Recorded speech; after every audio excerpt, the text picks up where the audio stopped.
مطلب یہ بھی کہتا تھا کہ بیٹی بھیجو تو امیر گھر میں بھیجو، زمینداروں کے پاس بھیجو، جن کی زمینیں ہوں، جائیدادیں ہوں. مذہب نے ایسا کبھی بھی نہیں کہا. مذہب نے کہا حسب نسب دیکھنے کا مطلب یہ ہے یاسر بھائی کہ پرورش دیکھیں اس گھرانے میں کیسی ہوتی ہے، ادھر اخلاقیات کو، اصولیات کو، دینیات کو کیا کتنی ویلیو دی جاتی ہے. کیوں؟ کیونکہ بیٹی نہیں دے رہے آپ خالی، یا بیٹی نہیں لا رہے وہاں سے آپ ایک جنریشن کا سلسلہ شروع کر رہے ہیں. ہمارے ہاں تو یہ کانسیپٹ ہی ختم ہو گیا ہے.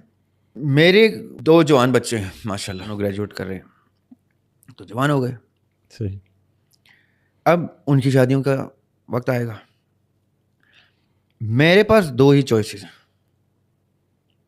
یا میں ان کو اپنے منہج کے اوپر بیاہ دوں، یا میں ان کو ڈس اون کر دوں گا. میں دوسری کوئی چیز نہیں رکھوں گا.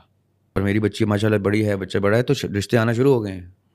قریبی لوگ کہتے ہیں کہ جی آپ کی بیٹی، میں انہیں کہتا ہوں سوری، میری بیٹی ابھی وہ پروڈکٹ ہی نہیں ہے کہ کسی گھر کی زینت بن سکے. نہ میرا بیٹا ابھی وہ پروڈکٹ ہے کہ وہ کسی گھر کی زینت کا بوجھ اپنے سر پہ تاج کی طرح اٹھا سکے. کسی باپ کے یہاں بیٹی پیدا ہوتی ہے تو شہزادی پیدا ہوتی ہے، اور شہزادی کا جو مقام ہوتا ہے وہ کسی سلطنت کی تھرون ہوتی ہے، سلطنت کا تخت ہوتا ہے. اگر میں نے اپنی شہزادی کو شہزادہ نہیں دیا تو یہ میری کجی کوتاہی ہے. اور وہ اگر کسی شہزادے کے کوچوان کے ساتھ شادی کرنا چاہے گی تو میں وہ شادی نہیں کرنے دوں. یہ بات سننے والے سمجھ لیں. اب لوگ کہیں گے یہ کوچوان کیا ہوتا ہے، اور دربان کیا ہوتا ہے، اور شہزادہ کیا ہوتا ہے. شہزادہ وہ ہوتا ہے جو اپنی مسند کو پہچانتا ہو. ایک بادشاہ کے ہاں بھی 4-5 بچے ہوں نا تو اس میں سے شہزادہ ایک ہی بنتا ہے، جو ولی عہد ہوتا ہے، جو ایئر ٹو دا تھرون ہوتا ہے، جو تخت کا والی وارث ہوتا ہے، وہ ایک ہی ہوتا ہے ان 5, 10, 15 بچوں میں سے بھی. وہ کون ہوتا ہے؟ جس کو باپ ڈکلیئر کرتا ہے کہ یہ اس سیٹ کا، اس مسند کا حقدار ہے. اس کو پیار سب بچوں سے ہوتا ہے. اب اس کا مطلب کیا ہے؟ اگر میرا بیٹا کسی کی باپ کی شہزادی کو، کسی آدمی کی بیٹی جو اس کے لیے شہزادی ہے، اگر میرا بیٹا اس کو شہزادیوں کی طرح نہیں رکھ سکتا تو میرا بیٹا کنوارا رہے ساری عمر، مجھے منظور ہے.